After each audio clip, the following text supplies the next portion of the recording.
Well, gang, welcome back to Late Night Conspiracies, everybody. Let's jump right into it. I think you guys are gonna really dig this one because we talking about these alien twats, these bozos out here, and we got the homie Joe Rogan. Shout out to Noah Miles for putting this together. If you're new here, you do not have to like the video, you do not have to subscribe. Let's jump right into it. Let's see. Roll us to the first clip, where Joe Rogan shares a chilling story with Post Malone about a Russian encounter with aliens that resulted in the deaths of 23 Soviet soldiers. Crap. This is a conversation from episode 2. And you know what? This topic has started to re-emerge and resurface on the internet. It's like one of those CIA documents that came out, right? Yeah, and I covered that recently in a UFO video just like that. And let's jump into it in depth, I guess. Roll it. 2018. There's a famous story from the Soviet Union that these guys shot at a UFO and it turned them into stone. Crazy, man. Is it true? Joe Rogan begins reading a CIA file based on KGB materials that details the soldiers' contact with the UFO in Siberia. According to the KGB materials, a quite low-flying spaceship in the shape of a saucer appeared above a military unit that was conducting routine training maneuvers. For unknown reasons, somebody unexpectedly launched a surface-to-air missile and hit the UFO. It fell to Earth. Bro. For sure, they're gonna get mad, man. They're gonna get mad. For example, right? If you got a sibling, like, try throwing your little, like, shoe at them. Or maybe your pinky or your Twinkie, right? Like, if you toss a Twinkie or a pencil at your sibling, bro, they're gonna be riled up. They're gonna be riled up. They're gonna fire back. So if you launch a missile at these twats gonna get mad. So yeah, man, I'm on the alien side on this one, bro. Like, not far away, and 5 short humanoids with large heads and large black eyes emerged from it.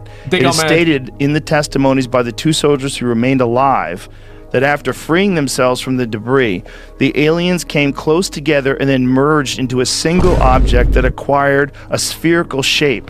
That object began to buzz and hiss sharply and then became brilliant white. In a few seconds, the spheres grew much bigger and exploded by flaring up with an extremely bright light. At that very instant, 23 soldiers who had watched the phenomenon turned into stone poles. Yeah, only 2 soldiers who stood in the shade and were less exposed to the luminous explosions. So 5 of those twats came out. Hopefully no alien baddie was hurt in the process. Bruh. Yeah, what about them, right? What about them alien bimbos? So 5, okay, jokes aside, 5 of them came out. And they merged into one. And then it became a light. And basically, if you were not in a shadow, you turned to stone. Shit, man, and CIA, that's the thing, man. CIA actually talked about it. Now, of course, like, CIA, a lot of people would, like, psyop this and that. I get it, homie. I get it. But what are the odds? Like, what's the probability of this story being true? And again, like, if this story is true, we're hearing this from 2 Russian soldiers that survived, allegedly, right? So, moral of the story, if you're gonna launch a missile at them, stay in a shade, okay? Stay survived. In a shade. For context, the UFO incident is said to have taken place in 1942, and while there is no physical evidence of this particular craft, we can't say for certain that it didn't happen. After all, this wouldn't be the first time the government has hidden extraterrestrial discoveries from the public, and also the complete 250-page file has never been released to the public. Yeah. Joe Rogan reads the concluding section of the CIA document, exploring just how advanced alien technology might actually be, and it raises a critical question: if aliens exist, do we truly stand a chance against them? The CIA representative stated, if the KGB file corresponds to reality, this is an extremely menacing case. The aliens possess such weapons and technology that go beyond all our assumptions. Yeah. They can stand up for themselves if attacked. Dang. But the thing is, they're saying if the file corresponds to reality, that means there's a question. If this is real, they're tough. Yeah, they can fuck with you. The 2 also discuss the possibility that... I mean, listen, man. I'm down with that, but with alien bimbos and the alien baddies, though. Not like, yeah, bro. Like, with the alien males, bro, you don't want to F around with them. Yeah, don't be launching missiles, guys. Don't be launching missiles, bro. That some of the so-called alien tech discoveries might not be alien at all. Joe wonders if it's just a smokescreen. Could the government be blaming extraterrestrials to cover up their top-secret projects? I think some of it has to be ours. I think some of it has to be, like, super advanced drone technology that we... Yo, what if it was friendly fire as in the secret US program or Russia's program actually tested that tech on their own soldier, right? Could be that. I mean, what if don't want everyone knowing about, and it's probably some black ops shit. But I don't think that's all of it. I think it's also possible that we've been visited. It just makes sense. It sounds so stupid. That's part of the problem of even talking about it, because it sounds dumb, because there's no evidence. So you have to believe in something where there's no evidence of it, other than like some blurry photographs. But then when you just think about the size of the universe itself, and the fact that we exist here on this planet. We're real. We know we're real. To end this segment, Post talks about how, even without solid evidence, many people still believe in the existence of aliens to some degree. I don't know. It's so mathematically speaking, right? If what they tell us is true, that there are billions of planets, billions of galaxies, within each galaxy, billions of planets, mathematically speaking, it's impossible for us to be alone. When you think about it, like, okay, us Homo sapiens, we also come in different race, different shapes, different sizes, different colors, right? Us Homo sapiens. And then you got different breeds of dogs. You got cats. And there are different breeds of them. You got marine life, right? There are bees. I heard there are 6,000 different bees. Oh, shit. As in, like, their, you know what I mean, right? Their breed and all that. 6,000 different bees alone. You got, yeah, bro, like, what are we talking about, man? So there's way too much here. Way too much going on this planet. There's gotta be at least one planet in, like, a billion to have something, right? Oh, weird, man. I don't know. And you're talking about the oh shit moment. I think we've been so like normalized to it, like ET, all this shit, growing up watching this shit, to where it's like, yeah, no shit. Everyone, no matter what the surveys say or anything, everyone thinks there's like something going on. Facts, 100%. Yeah. There's a few people that still are very incredulous. Elon, believe it or not, is incredulous. He's famously said, if the aliens are real, they sure are subtle. They're very subtle. Bigfoot's subtle too. Up next, James Fox tells the story of a police officer's encounter with aliens while on patrol in New Mexico in 1964. And what makes it even more shocking is the government's swift attempt to silence the officer. This is a conversation from episode number 1976. One of the best, most well-documented cases in U.S. history took place at Socorro, New Mexico, April 24th, 1964, at 5 o'clock with a police officer that was on duty by the name of Lonnie Zamora. The best case in U.S. history, the best documented case. The first military officer to arrive on the scene got there, the bushes were still smoking. I mean, the imprints in the ground of the craft, the footprints, they got diagrams of this stuff. Take a look at this picture of the site. I mean, the bushes, damn, man. Damn. So these aliens not even leaving the bushes a chance, huh? Where Officer Lonnie Zamora saw a UFO. Yo, yeah, if you squint your eyes a little bit, it looks like that he's taking a piss here. Yeah, like that, man. That is perfect, bro. And especially with the hand gestures, him looking down, and yeah, bro. Especially like this area looks like him pissing, though. Okay, but back to the video at hand. James explains how the Air Force went out of its way to silence Lonnie, ensuring he didn't talk about it publicly. And according to James, the experience completely turned Lonnie's life upside down. Daughter and his wife told me clearly, and his wife said, Lonnie was never the same after that case. Yeah. But so what did Lonnie see? Lonnie saw two beans at the base of an egg-shaped craft that was landed in an arroyo in Socorro, New Mexico. Beans or beings? I believe he meant to say beings. It's just auto translation error. Like, probably use AI for the subtitles, right? So probably beings as in like humanoids, as biologicals, right? That's crazy. I mean, yeah, I wonder, man. Like, shit, man. I wonder, because there are a lot of people that have seen the UFOs, right? A lot of people have. I have not seen it, by the way, in real life. I've seen it a lot on YouTube and in the videos, of course, but I have not seen it with my own eyes yet. How many of you guys actually have seen a UFO? 1 in the comments if you have seen it with your own eyes, 2 if you have not. And I wonder about like the people, because the probability would start to lower, right? The probability of you seeing a UFO probably a little higher than a person that would have seen an actual humanoid, biological, extraterrestrial creature. Yeah, so you seeing an actual being Shit, what are the odds, man? Gotta be very low, though. Very low. They saw two beings at the base of an egg-shaped craft that was landed in an arroyo in Socorro, New Mexico in broad daylight. Lonnie looked out the window of his patrol car. He saw something that caught his eye, and then this object landed. He was actually in hot pursuit at the time. He gave up pursuit to go investigate what was going on, and he sees this object in the arroyo in the desert on the ground. It's such a well-documented case. And he rolls down his car window and he's looking out and he's going, am I looking at like an overturned car? What the hell am I looking at? Yeah. And then he sees two little figures. He said they were childlike at the base of the craft, and one of them locked eyes. Yeah, gotta be like those 3 feet tall, 3 foot tall, 1.5 foot tall aliens, right? The ones that we can perhaps like pet and all that, right? Bruh. Yeah, I just wanna pet them like a good old chihuahua, man. Is that too hard, bro? Like, I wanna, okay, 2 things I wanna know in this life, okay? Alien baddies, alien bimbos, and also like being able to pet an alien, though, like that's a good boy, that's a good boy. I want to pet it like this dog, right? Like that has that Diddy look, though. This dog got that Diddy look, though. Yeah, I want to pet it like a good old chihuahua, man. Is that too much to ask, guys? I don't think it's too much to ask. Yeah, I don't think it's too much to ask. Eyes with him, and his wife said he was never the same after that. Ooh. But how did he describe them? What they he said like? They were small, childlike. It's small, and they had white coveralls, tight coveralls. This is a close encounter of the third kind. To end this segment, James dives deeper into Officer Lonnie Zamora's incredible encounter with the UFO. He describes how the craft looked, the mind-blowing speed at which it moved. Holy shit. And this video and story was recorded before, right? And of course, we've all heard about the egg-shaped UFO, right?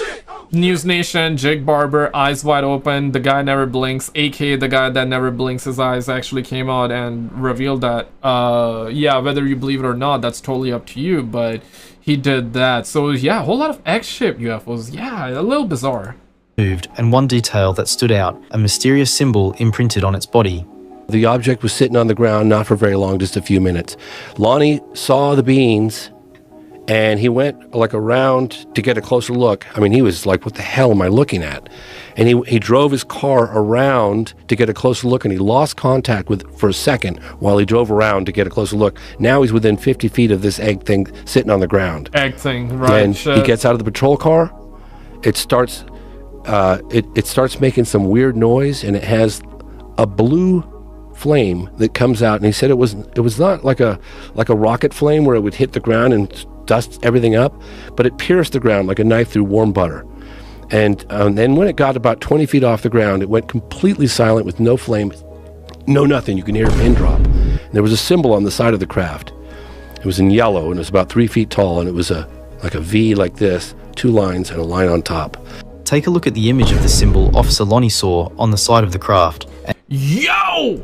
And this is like similar to, because recently we have also been, or the topic is getting a little popularized about the alien language or the symbols that are being found on the UFOs. For example, the egg-shaped UFO, it is being said that it had, and we've seen the 4chan leak photos of whether those are real or not. It's very, very hard to say because we're living in times of deception, guys, so it's very hard to say. But if you've seen, you know, right? If you know, you know. But if you don't know, I just want to like picture this for a second, but also keep in mind that this is information that we're discovering on the internet, so it's very hard to say what's real, what's not. So I want to be upfront and honest with you on that.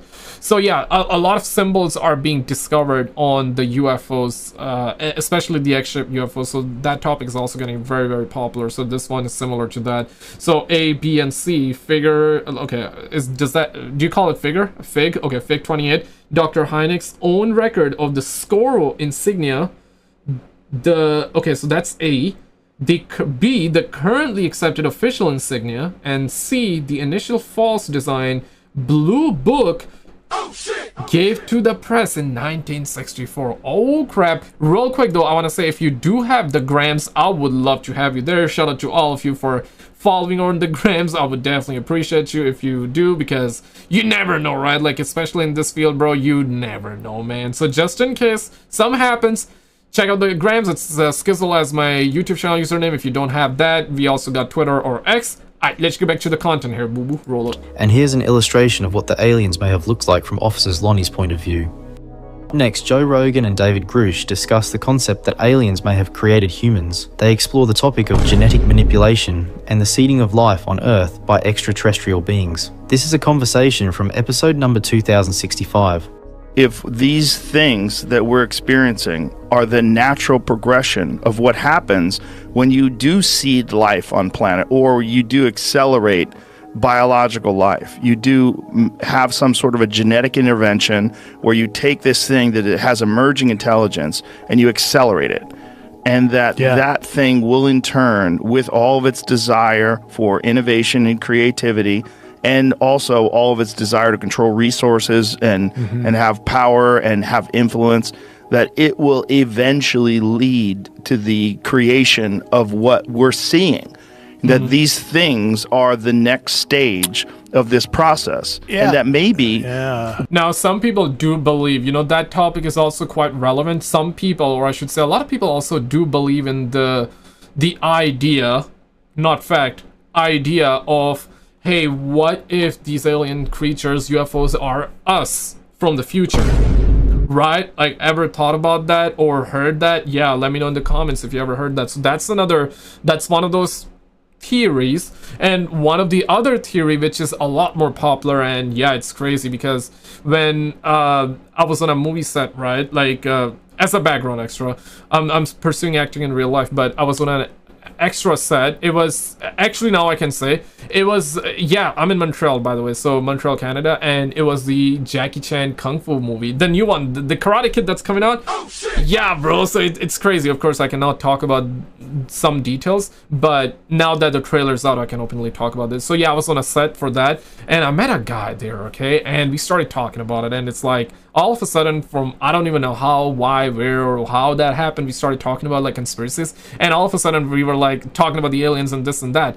And get this, the guy was like, hey, I believe in the Anunnakis that made us. Oh, shit. So that's like my very first time coming across another human actually believing in that. So that's how much popular this is, right? So the point that I'm trying to get at, or where I'm this is where I'm headed. So there is another theory which is a lot more popular, and that is the aliens made us. The Anunnaki made us, to be precise here. Oh, shit. Oh. Yeah, it's crazy. A lot of people believe in that, and if you do, you do. I mean, if you don't, you don't. I don't. I personally don't. But he did, the guy that I spoke with, and maybe you guys as well do it. And if you do, put it in the comments, man. I mean, listen, bro, we're all different. We all got different opinions, man. It's simple as that. Nobody knows who's right here. Yeah, we don't know who's right here. Yeah, let's be real. I mean, how would you know if you're wrong or right? Yeah, so, but I personally don't believe in that. I believe God made us.